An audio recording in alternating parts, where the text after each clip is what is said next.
Sa paglipas ng panahon, maraming mga teorya ang nabuo tungkol sa pinagmulan ng mga unang tao sa Pilipinas. Tatlong bagay po yung titingnan natin na sa kasalukuyan ang popular stereotype na galing tayo sa mga immigrants, no, dayuhan, unang dumating daw dito sa atin, mga Etas, sumunod ay yung mga Proto-Malay, sumunod ay ang mga Indonesians, din sumunod ay ang civilized Malay. Ano naman ang sabi nga nila ng history natin dati-rati na itong mga tao na ito ay lumakad lang sa land bridges.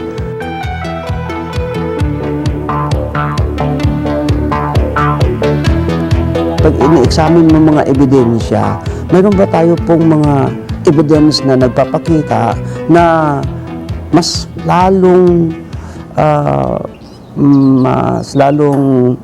malalim pa yung ating ugat ng kabihasnan. Bago sila dumating din mayroon na. May tao na dito sa archipelago natin mga 1 million years ago. Ano itong mga tao daw dumating? Mga 250,000 lang. Pagdating dito, elaborate na po ang ating sibilisasyon. Ang ebidensya ng pinakaunang tao dito sa Pilipinas ay makikita dyan sa Cagayan Valley. Hindi mismo nakita ang kanyang mga labi o yung skeletal remains ng tao.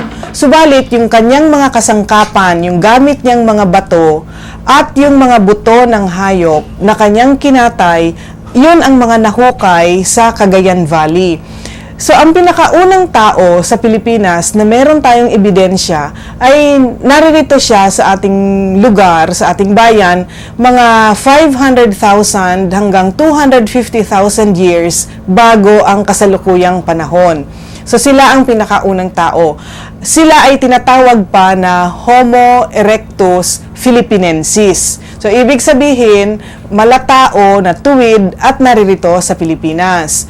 Ang pangalawang ebidensyang historical ng tao sa Pilipinas ay na makikita sa Novaliches, yung mga hukay ng kanyang mga kasangkapan na isinagawa noon ay nagpapakita na ang taong ito ay mayroon ng pag-unlad. Siya ay isa ng Homo sapiens. So, ibig sabihin, siya ay marunong ng mag-isip.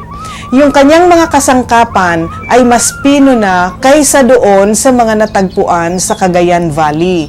So, itong Homo sapiens ay pinagpapalagay na naririto sa Pilipinas mula 150,000 years bago ang kasalukuyang panahon. Ang unang tao na nakita natin yung direktang ebidensya ay mula sa Tabon, sa Palawan. Siya ay naririyan mga 24,000 hanggang 22,000 years bago ang kasalukuyan.